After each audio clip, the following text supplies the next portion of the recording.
While the fashion term macaroni may not be recognizable to most people today, you've probably heard of it if you've ever sung Yankee Doodle. Many assume the odd lyric, "stuck a feather in his hat and called it macaroni," is referring to pasta. But the song actually refers to this strange old trend. The rich who embraced the macaroni trend used fashion to show off their wealth in an attempt to retain their status. Unfortunately for them, society's views about money and social status limited the trend's lifespan, and it faded out after continued ridicule.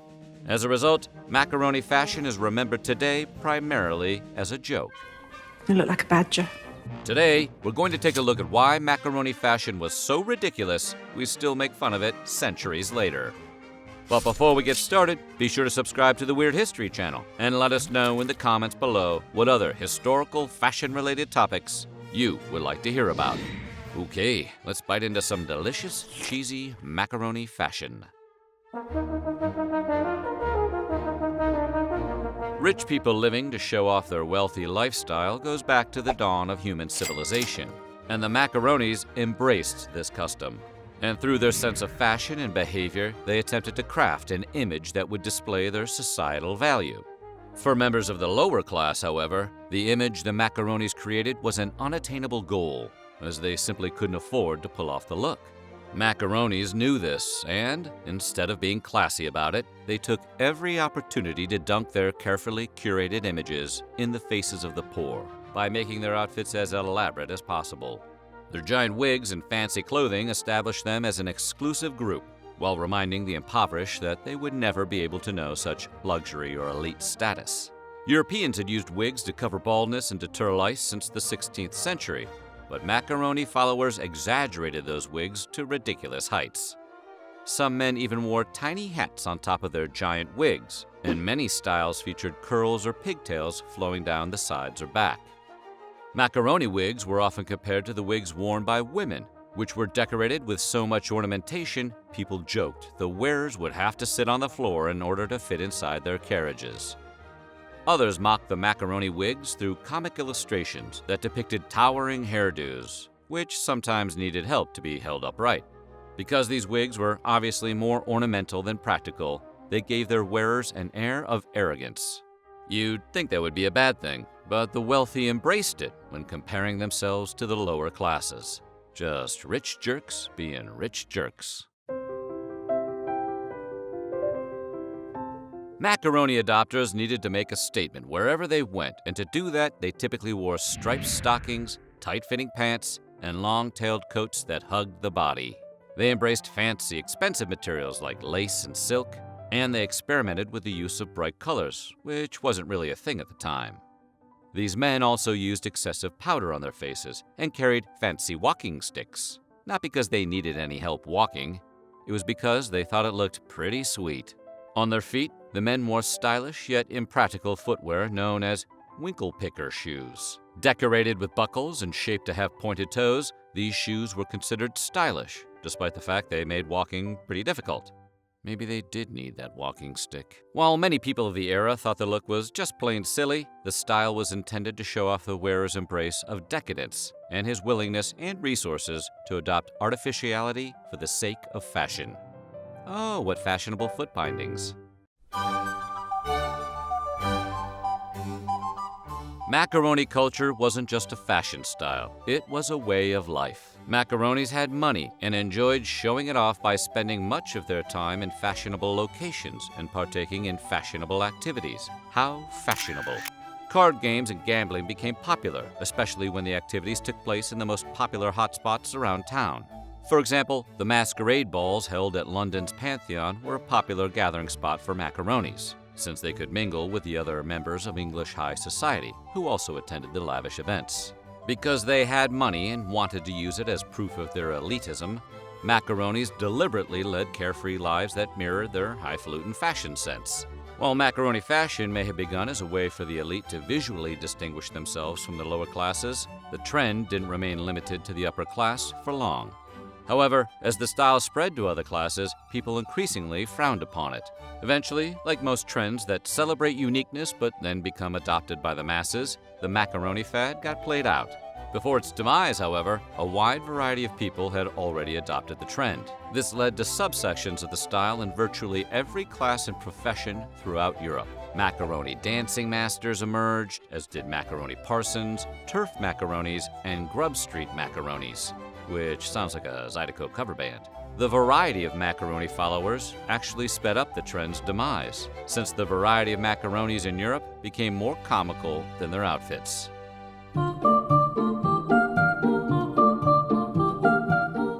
Like with modern fads and trends, it didn't take long for the media to begin making references to macaronis, and an entire industry of publications devoted themselves to covering the trend. Some of these magazines were Macaroni Jester, Pantheon of Wit, Savoir Vivre, Theatrical Magazine, and of course, our favorite, Monthly Intelligence of the Fashions and Diversions. Unfortunately for the macaronis, many of these publications used their platform like modern late-night hosts and just made fun of the trend. Writers created sarcastic jokes and artists drew pictures that mocked the macaronis. Although anti-macaroni publications didn't last long and rarely made it past one issue, articles making fun of macaronis also appeared in established magazines, some of which included stories about lady friends of macaronis, any of whom could be labeled a macaroness. Satire has always been good business for creatives, and entire industries blossomed to make fun of macaronis. Cartoonists and caricature artists jumped at the opportunity, especially given that the macaroni style provided visuals ripe for comical exaggeration. In fact, not only did cartoons insulting the macaronis appear in magazines and newspapers, but they became available for anyone to buy as a print. Cartoonists like Mary Darley even made a career out of ridiculing the macaronis. Darley actually created so many popular anti-macaroni images, people began calling her London shop the Macaroni Print Shop. It's actually believed macaroni caricatures were the first cartoons to comment on society to such a wide audience. There was, of course, no photography at the time, so these caricatures became the go-to reference of the macaroni trend, despite their great exaggeration. Some historians have even suggested that the fashion wasn't as strange as the cartoons show.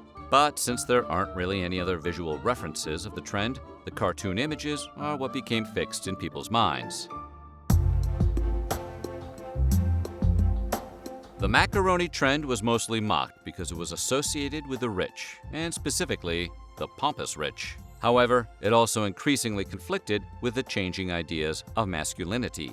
Most men had begun embracing more modest styles, free of extravagant decoration. Indeed, the towering wigs and fancy clothing could hardly be more different than the plainly colored, simple fabrics most men of the period wore. However, the macaronis of the 1770s embraced the idea of wearing more feminine clothing, and the trend became even more lavishly decorated and effeminate. Whether people associated the style with homosexuality is now debated by historians, but many believe the trend challenged gender norms in fashion. So, where did it all start? Well, beginning in the 17th century, young men embarked on trips across Europe in order to sample the cultures of other countries. These trips came to be known as grand tours and could last anywhere from a few months to a few years. Members of the upper class were obviously more likely to take these tours, since they could afford the travel expenses and the servants to carry their belongings. The grand tour experience was usually undertaken by men, but women who had chaperones sometimes traveled in a similar manner. Learning about and experiencing the new cultures exposed the travelers to fashion, music, food, and art from other countries.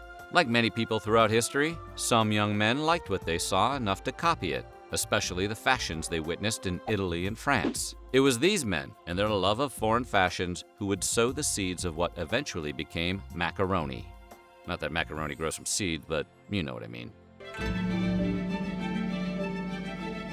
Towards the end of the 1770s, people's values began to change, and they embraced hard work over inheriting their wealth. Clothing also changed as people turned to practical fabrics like wool and less flashy colors. This made the macaronis stand out even more, as they refused to let go of their fancy pants and wigs. They insisted on using materials like silk and lace in their wardrobe, both for their association with the upper class and the fact the materials had to be imported. Not only did these fabrics use materials from other countries, such as silk from China, but they were also woven into unusual fabric in foreign countries like Italy and France. These imported fabrics gave the macaronis the unique appearance they wanted, since only the elite had access to them, as well as enough money to purchase them.